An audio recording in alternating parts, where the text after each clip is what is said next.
आज के वीडियो में हम ये समझेंगे कि जूली कैसे उस पल तक स्टोरी वॉक कर पाई जब आरवी रेडियो पर नंबर 47 चमका, और ये कहानी कैसे लेक ऑफ टीयर्स से जुड़ती है, वही लेक ऑफ टीयर्स जिसे ईथन और एल्गिन ने फ्रॉम्सविल पहुंचने से पहले ही देखा था। और सब कुछ जोड़ता है जेड का टाइमलाइन का डिटेल ब्रेकडाउन जो इस पूरे शो के लिए बनाया गया है। हम सब कुछ विस्तार से समझाएंगे, तो जल्दी से सब्सक्राइब कर लो क्योंकि ज्ञान के साथ मजा भी आता है। मैं शुरुआत करना चाहता हूँ इस शो की सबसे क्रूर चीजों में से एक से, और क्यों मुझे लगता है कि सोफिया यानी पीले कपड़े वाला आदमी ने ये सब प्लान किया था, क्योंकि इससे ये भी समझ आता है कि जब केनी एपिसोड की शुरुआत में जागा था तो सोफिया बाहर क्यों था। लेकिन हम बाद में सोफिया की बात करेंगे। पहले जिम मैथ्यूज का अपमान। एपिसोड में हम देखते हैं कि पूरे शहर ने मैथ्यूज के घर के सामने एक बैग देखा जो खून से लथपथ टंगा हुआ था। सबको लगा कि वो जिम है, इसलिए जूली और ईथन को बचाने की कोशिश करने लगे। अपने पिता की लाश को उस हालत में देखकर जो सदमा उन्हें लगा, तबिथा उन्हें उस अस्तबल में भेज देती है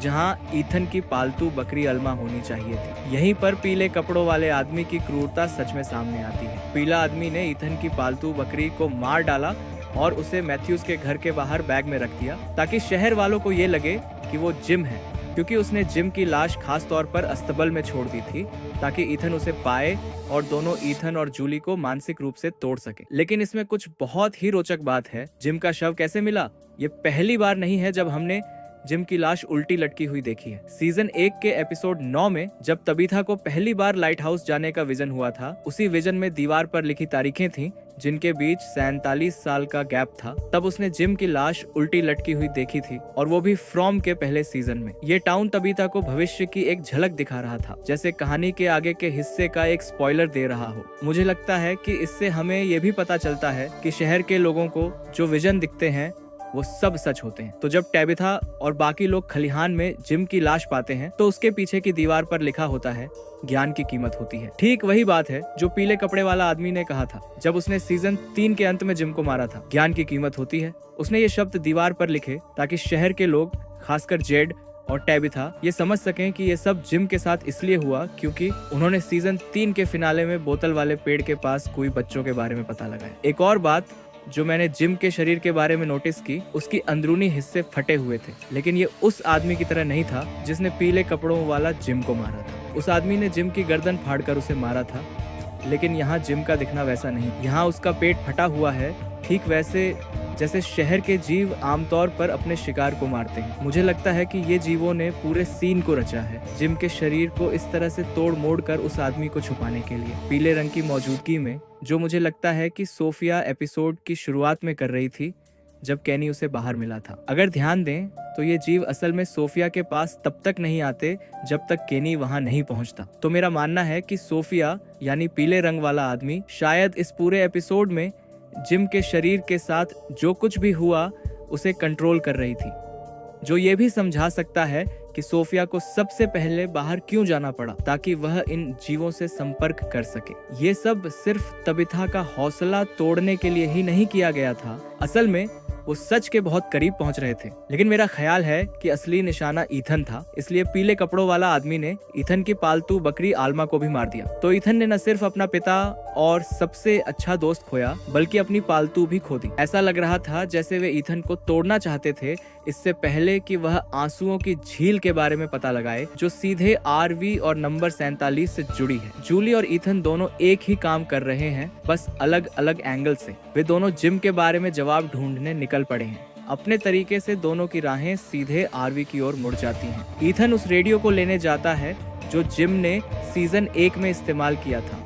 वही रेडियो था जिस पर जिम ने पहली बार पीले रंग वाले आदमी की आवाज सुनी थी, जो सीधे जूली की कहानी से जुड़ा है। जूली रैंडल के खंडहरों पर गई ताकि वह स्टोरी वॉक करके अतीत में जाकर जिम की जान बचा सके। लेकिन जब वह स्टोरी वॉक करती है तो वह समय में उस रात पर वापस चली जाती है जो सीजन 2 के एपिसोड 9 की है। वही रात थी जब बॉयड, जिम, डोना और रैंडल सब लोग आरवी में रुके थे वानरो, और उसी रात रैंडल, जूली और मैरियल म्यूजिक बॉक्स की वजह से डंगन में फंस गए थे। मुझे लगता है कि जूली वहां क्यों पहुंची, क्योंकि उसी रात रेडियो पर नंबर 47 चमकने लगा था और वही म्यूजिक बॉक्स का गाना उसी रेडियो से बजने लगा था। वही रेडियो जो अब ईथन के पास है, और मेरा मानना है कि ये रेडियो फ्रॉम्सविल से बाहर निकलने में एक बड़ा रोल निभा सकता है। लेकिन जूली के पिछले वाक्य में चलते हुए हम जानते हैं कि जूली नहीं कर सकती। कहानी एक बार सुना देने के बाद उसे बदलना मुश्किल होता है, कम से कम ईथन और पीले कपड़ों वाले आदमी के हिसाब से। लेकिन अगर ये सच नहीं है तो, क्योंकि हमने देखा कि एक जीव ने जूली पर हमला किया था जब वो पुरानी कहानी में चल रही थी, तो मुझे ये सोचने पर मजबूर किया कि अगर वो कहानी नहीं बदल सकती तो कहानी भी उस पर असर नहीं डाल सकती। लेकिन उस जीव ने दिखा दिया कि वो जूली को प्रभावित कर सकता है। तो मेरा मानना है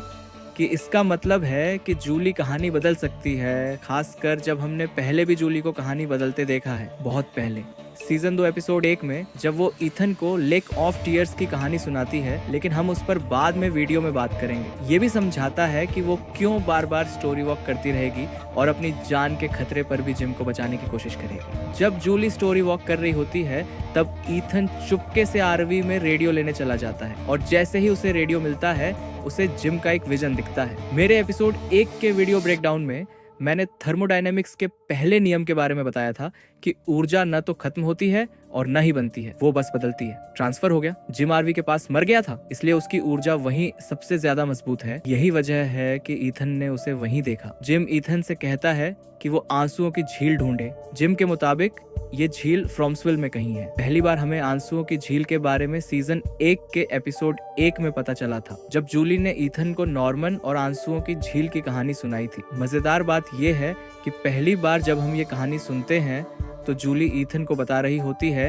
कि कैसे वो राक्षस नॉर्मन को चीर फाड़ कर मार देता है और वो झील तक पहुंचने से पहले मर जाता है। आंसू, ये बिल्कुल उसी तरह है जिस तरह जिम की मौत हुई थी, इसलिए मैं समझता हूँ कि ये सब कैसे जुड़ता है। दूसरी बार जब हमें आंसुओं की झील के बारे में पता चलता है वो तब होता है जब ईथन सीजन 1 के एपिसोड 2 में जागता है और जिम को अपने सपने के बारे में बताता है। ये वही पल है जिसका जिम इस एपिसोड में जिक्र कर रहा है, लेकिन असल में ये तीसरी बार है जब हमें आंसुओं की झील के बारे में सुनने को मिलता है, जो सबसे दिलचस्प है। सीजन 2 के एपिसोड 1 में, उसी एपिसोड में जहां ईथन ने जिम को आंसुओं की झील के बारे में अपने सपने के बारे में बताया था, उसी में उस एपिसोड के आखिरी पलों में जूली ईथन को एक अलग कहानी बताती है। उसने असली लेक ऑफ टीयर्स की कहानी बदल दी थी। इस नई कहानी में वे लेक ऑफ टीयर्स को ढूंढ पाते हैं और नॉर्मन को बचा लेते हैं। भले ही वह मर गया था, लेकिन तब भी बहुत देर नहीं हुई थी, जो मुझे लगता है कि जिम के साथ भी वही होगा जब वे लेक ऑफ टीयर्स को ढूंढेंगे। भले ही जिम मर चुका है, मेरा मानना है कि लेक ऑफ टीयर्स जिम को वापस जिंदा कर सकता है। लेक ऑफ टीयर्स की बात करें तो इसके 2 संभावित स्थान हैं। फ्रॉम्सविल, पहला तो ब्रंडल्स होगा, वो झील जहां फैटिमा सीजन 2 के एपिसोड 2 में एल्गिन को ले जाती है।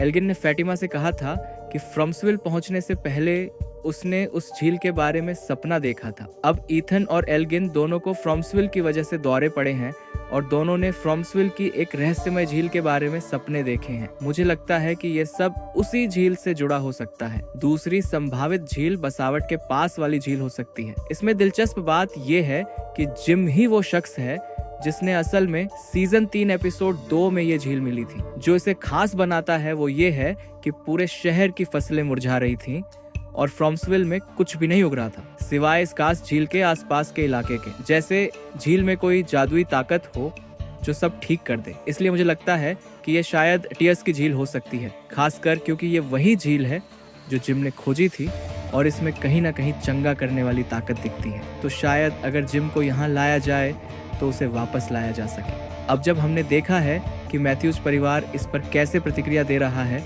जिम की मौत के बाद, चलो बात करते हैं कि जेड क्या कर रहा है, क्योंकि इस एपिसोड में उसके नोट्स ने हमें फ्रॉम की टाइमलाइन के बारे में कुछ सबसे बड़े सुराग दिए हैं। इसलिए मैंने उसके नोट्स का स्क्रीनशॉट लिया है और हम इसमें थोड़ा गहराई से जाएंगे। हम देखते हैं कि जेड के नोट्स में फ्रॉम्सविल की घटनाओं के सैकड़ों सालों के दौरान की तारीखें लिखी हैं और मैं इनमें से कुछ तारीखों को तबिथा द्वारा सीजन 1 एपिसोड 9 में लाइट हाउस की सीढ़ियों पर देखी गई तारीखों से मिलाना चाहता हूँ, उसी एपिसोड में जहां उसे एक विजन हुआ था।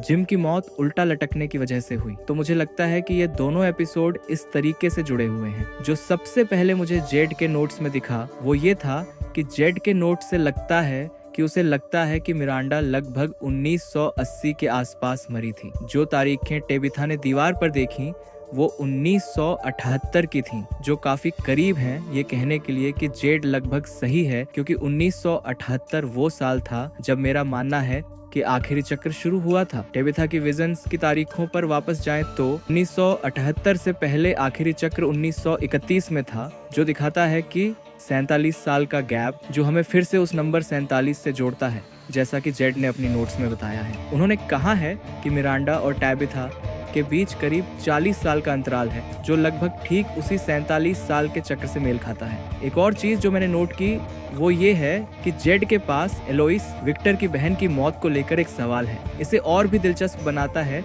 कि सीजन 4 के एपिसोड 1 में पादरी और सोफिया की कार की नंबर प्लेट पर एलोइस लिखा हुआ है, जो मुझे लगता है इसका मतलब है कि वो इस सब से जुड़ी हुई है और कहानी में एक बड़ा रोल निभा सकती है। जेड असल में इस शहर में सबसे ज्यादा मेहनत कर रही है फ्रॉम्सविल के रहस्यों को जानने के लिए, इसलिए मुझे बहुत बुरा लगा जब तबीथा ने जेड पर चिल्ला दिया और ये सोचकर कि काश जेड मर जाती जिम के बजाय। वो काफी कड़क था। इस एपिसोड में कुछ और जल्दी लेकिन जरूरी बातें हैं जिन पर हमें इस सीजन में ध्यान देना चाहिए। फ्रॉम्सविल के 2 सबसे पागल किरदार वो हैं सारा और सोफिया। अब वे साथ में घूम रहे हैं और मुझे लगता है कि इससे केवल मुसीबत ही आएगी, खासकर शहर के स्टोरेज जाने के बाद। सोफिया उस बैलेरिना की मूर्ति पर ध्यान देती है, वही मूर्ति जो म्यूजिक बॉक्स का हिस्सा थी, जिसने पूरे सीजन 2 में शहर को दहशत में रखा था। और ये सीधे उस आरवी से जुड़ी है जहां ईथन और जूली दोनों इस एपिसोड में गए थे। साथ ही जब बॉयड और जेड जिम की लाश चर्च ले जाते हैं तो वो पीले रंग में भीगा होता है। और सच कहूं तो